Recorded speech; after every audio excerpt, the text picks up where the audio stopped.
Consultative Forum, Arewa Youth Development Foundation, Arewa Students Forum, and Northern Emancipation Network, leading 16 other northern groups.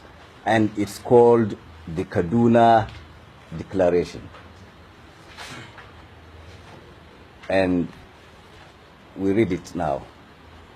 The preamble is: the persistence for the actualization of Biafra by the unruly Igbo of southeastern Nigeria has lately assumed another alarming twist, which involved the forceful lockdown of activities and denial of other people's right to free movement in the southeast by the rebel indigenous people of Biafra and its overt and covert sponsors.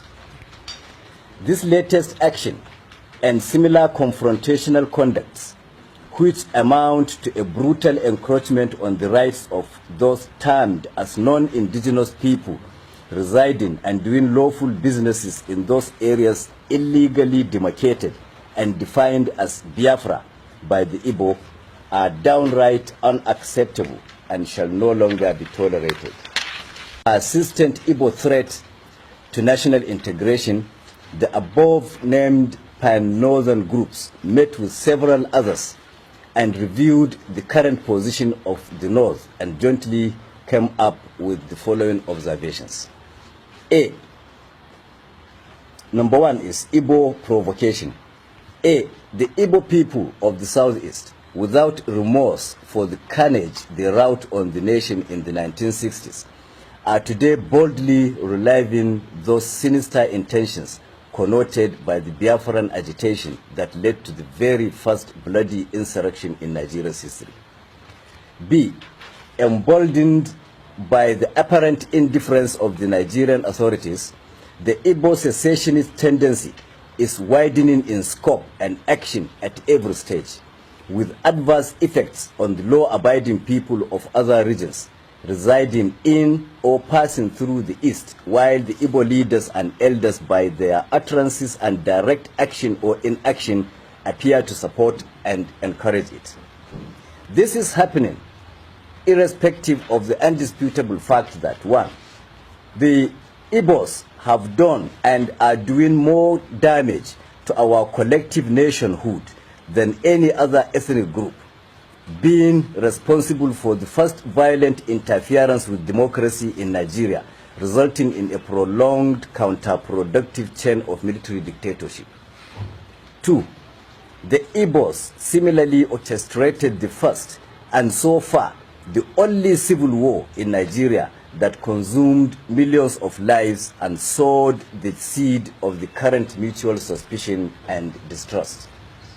Three, the Igbos are also responsible for Nigeria's cultural and moral degeneracy, with their notorious involvement in all kinds of crimes, including international networking for drug and human trafficking, violent robberies and kidnappings, high-profile prostitution, and advanced financial fraud.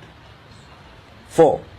At the peak of the devastating Boko Haram violence in some parts of the north, available records show that the Igbo people have variously been apprehended while attempting to convey caches of dangerous arms and ammunition to the troubled regions. 5. There are today sufficient reasons to suspect that some Igbos masquerade as fulani herdsmen to commit violent atrocities across the country in order to cause and spread ethnic disaffection. 6. It is also on record that since the inception of the current democratic dispensation, the Igbos have shown and maintained open contempt and resentment for the collective decision expressed by majority of Nigerians at various stages via generally acceptable democratic processes. Then there is the factor of the docile northern response. A. While these provocative acts of aggression persist and grow in dimension with each new move, leaders of the North, whose people are at the receiving end of the threats, appear helplessly unperturbed. B. rather than endorsing a concise framework for preemptive action to protect and safeguard the interests of the North and its people, leaders of the region at every stage tend to seek the cover of a flimsy and long discarded excuse of having fought in the 60s to keep Nigeria united. C.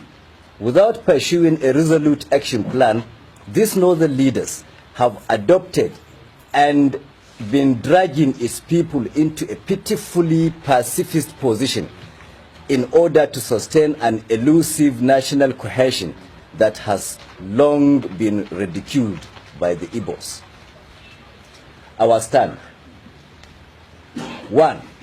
From today, June the 6th, 2017, when this proclamation is signed, the North, a critical player in the Nigerian project, hereby declares that it will no longer be disposed to coexisting with the Igbos and shall take definite steps to end the partnership by pulling out of the current federal arrangement.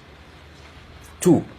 This conclusion is necessitated by the realization that it since ceased to be comfortable or safe to continue sharing the same country with the ungrateful and cultured Igbos who have exhibited reckless disrespect for the other federating units and stained the integrity of the entire nation with their insatiable criminal obsessions. 3. Rather than certain sections holding the whole country to ransom at every stage, each should be allowed to go its own way, as we categorically proclaim today that the North is fed up with being the same country with this pack of acrimonious Igbo partners. 4. The North hereby openly calls on the authorities and other national and international stakeholders to acknowledge this declaration by taking steps to facilitate the final dissolution of this hopeless union that has never been convenient to any of the parties. Prelude to final separation. 1. Recovery and control of landed property. As a first step, since the Igbo have clearly abused the unreciprocated hospitality that gave them unrestricted access to and ownership of landed properties all over the North, our first major move shall be to reclaim, assume, and assert sole ownership and control of these landed resources currently owned, rented, or in any way enjoyed by the ingrate Igbos in any part of northern Nigeria. Consequently, officials of the signatory groups to this declaration are already mandated to commence immediate inventory of all properties, spaces, or activity in the North currently occupied by the Igbos for forfeiture at the expiration of the ultimatum contained in this declaration. In specific terms, the groups are directed to compile and forward an up-to-date data of all locations occupied by any Igbo in any part of northern Nigeria, including schools, markets, shops, workshops, residencies, and every other activity spaces. 2. Relocation notice. Secondly, with the effective date of this declaration, which is today, Tuesday, June the 6th, 2017, all Igbos currently residing in any part of northern Nigeria are hereby served notice to relocate within 3 months, and all northerners residing in the east are advised likewise. 3. Enforcement. All northern civil society and pressure groups are by this declaration mandated to mobilize for sustained coordinated campaigns at their respective state government houses, state houses of assembly, local government council secretariats, and traditional palaces to mount pressure for steps to be taken to ensure enforcement of the directives contained herein. Conclusion. In conclusion, we are hereby placing the northern authorities, the Nigerian authorities, and the entire nation on notice that as from the 1st October 2017, we shall commence the implementation of visible actions to prove to the whole world that we are no longer part of any federal union that should do with the Igbos. From that date, effective, peaceful, and safe mop-up of all the remnants of the stubborn Igbos that neglect to heed this quick notice shall commence to finally eject them from every part of the north. And finally, all authorities, individuals or groups are hereby advised against attempting to undermine this declaration by insisting on this union with the Igbos, who have thus far proved to be an unnecessary baggage carried too far and for too long.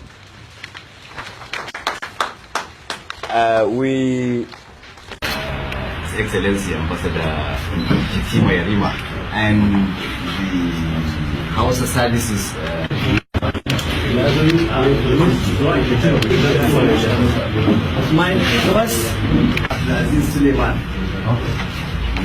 my name is Nick.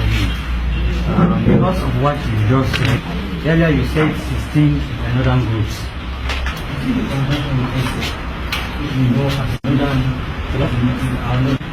To enforce your check after 3 months. Everybody must be at the high table. We have others, even continue introducing again, maybe that will satisfy you.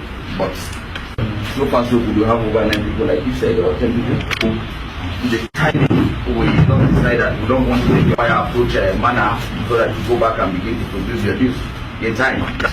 So we don't need to also seek the advice of people who are also doing their own business.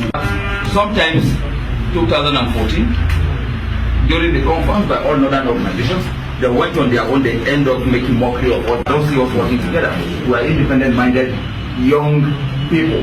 Young is on our own. Let the person open up and address press that what we are looking for a means of making a progress. Then somebody sit behind and sit down inside a complicated system that has taken us to where we are today. Then you expect us to go back to the same failed generations and begin to seek for an opinion. This is obtained during the days of our founding fathers. It will no longer be business as consciousness, awareness. It's not a mission we expect to execute today. We are willing and we will go to logical conclusion. We are tired of this unholy marriage. Nobody can hold this country to ransom. That's why continue deciding the fate of Nigeria. Why should it be so? It wasn't obtained during the days of within their regions, within states. This is not federal system of government. This is madness. People cannot hold on us. Let us see those lazy states that cannot be productive on their own. Then we will begin to know what to do next with them. But with this, where people just fold their hand and go to central government, then military hold you to ransom and call you all sorts of nonsense names, forgetting that even before the invent of the oil, the North was there. We produced a lot and we did well. We take the burden of the country. But today, in the history, nobody reflect and remind themselves of this madness that happens in the past. Oftentimes when they talk about the oil. We cannot continue. It's a burden together, staying together. We are also saying we are not begging anybody to remain as part of the country. If you don't even go, we are willing. We want to go on our own separately.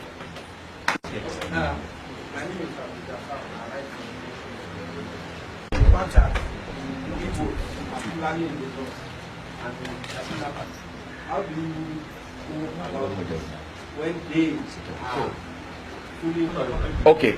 Yeah, I understand that I find it interesting. Is that not criminal? Are you not visiting one industry? To also come up with an addendum. I was Razak, Abdul. In terms of support, Abdul Jafar, you are talking, take your property, whatever you own, back to where you come from. And we are also saying to our own brothers over there to not of our dreams. That's just the language. Yes, that's over the place. Yet they are not grateful. We have at every point they say we are